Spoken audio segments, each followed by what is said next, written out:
Welcome to Dragon Week. Originally, this was a Monster Week design. It goes this month, April, or this week actually in April, so the 21st through 25th. And it was originally a concept created by Ginny D and Pointy Hat. And the idea here is to bring more creators together and just have everybody doing something cool based on a theme. Cool. Alright, so I'm here today, and I'm going to be here all week talking about dragons and stuff is dragon related because I love dragons. This year's theme is dragons, and I am freaking pumped. So last night, because I got to thinking about Dragon Week and I was taking notes, I was doing some things, I went and dug out my original AD&D 2nd edition Draconomicon, and I forgot how incredibly cool this book is. Hopefully it's up on screen. I am still to this day amazed, and I have read articles on dragon tactics, on dragon society, on just this, that, and the other. If it had the word dragon in it at one time, I was probably absorbing the content from it. Fast forward to 3rd edition. AEG made an awesome dragons book. Mongoose, Green Ronin, there were all these companies putting out books with all this stuff in it. It's just so cool. And then fast forward all the way. 4th edition had a couple of really nice books on dragons officially from Wizards of the Coast. And then 5e is just its own special animal when it comes to monster books and third-party publishers and even official content to a certain degree. But I digress. I found last night my love for dragons for D&D that are not on the traditional color wheel or metallic roster, I guess you'd say. And I forgot about things like the Steel Dragon and the Mercury Dragon. The Mercury Dragon's actually really cool. And the Yellow Dragon and the Brown Dragon. I actually had to go digging for the Brown Dragon because it was not listed in the Draconomicon like I thought it was. I had to go find it. Dungeon Magazine number 40, if you can believe that. And then, what was the other thing? Oh, yes, indeed. The Draco Hydra. This is a case of, hopefully, sorcery bringing together the best bits of the dragon and the best bits of a hydra and making this kind of freakish Tiamat-like abomination. But yes, the Draco Hydra, right?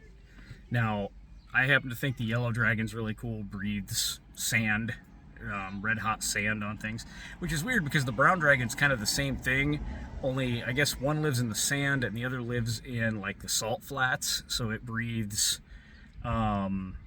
liquid sodium, and then once the sodium is exposed to air, for those who don't know, basic chemistry, raw sodium exposed to air bursts into flames. And so that dragon's breath is just crazy obnoxious. Good times to be had. As a game master, I'm going to talk a lot about dragons from the game master point of view this week because that's where I see most of them. Because, dragons is in the name of the game, right? And the other thing I think a lot of us have forgotten about are the gem dragons. And one of my favorites of all time in the gem dragons, and I think there's only one that does it, but there might be 2 or 3. I'll have to go dig now because I can't remember. But the amethyst dragon fires, as its breath weapon, fires a lozenge of exploding glass. And so, if you're on the receiving end of that, it's just like a bomb coming out of this dragon. It just... So, yeah, good times. Good times. Well, not so much for the party, but good times for the player, or the GM, rather. The DM, rather. But yeah, Dungeons and Dragons. And it's amazing how much we don't talk about dragons. And like I said, I like to talk about the dragons that aren't even on the regular spectrum. Another one I saw today that was really cool is the pink dragon. And I kind of think this was done as sort of a joke. People don't tend to take it seriously. It's kind of a fey dragon. The breath weapon is bubbles. Bubbles, if you can believe that. Um, and then there's just all these other cool Draco types.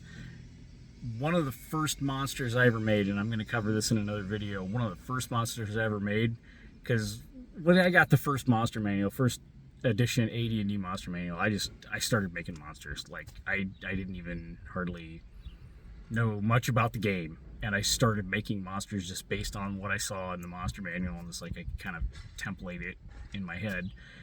Dragons were like one of the first things I made, and the first thing I ever made, first dragon I ever made was a plutonium dragon, followed closely by the uranium dragon, and the adamantium dragon. Well, then I found out later on, apparently there's already an adamantine dragon in the game.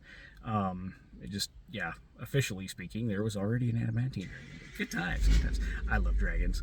I can't talk enough about dragons.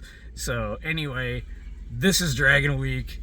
I am stoked because there are just so many cool things to talk about. We got dragon tactics. We got player tactics versus dragons. We got homebrew dragons.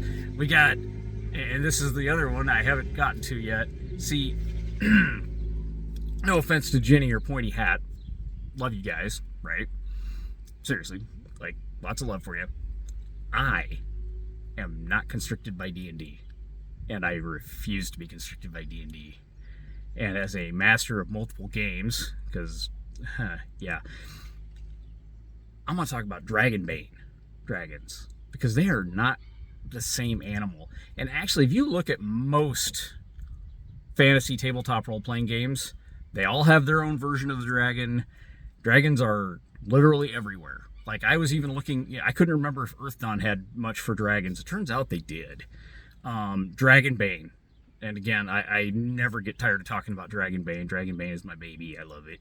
But yeah, Dragonbane, dragons. And homebrewing dragons. Oh, we are going to talk about homebrewing dragons, because that is like one of my favorite topics.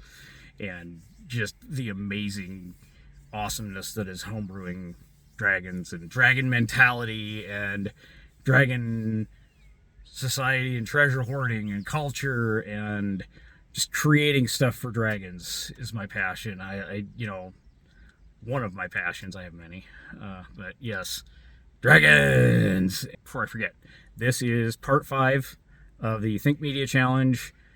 Post a day for 30 days.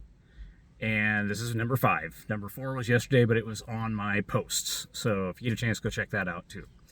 Thank you for being here. I truly appreciate you, and I will see you in the next video.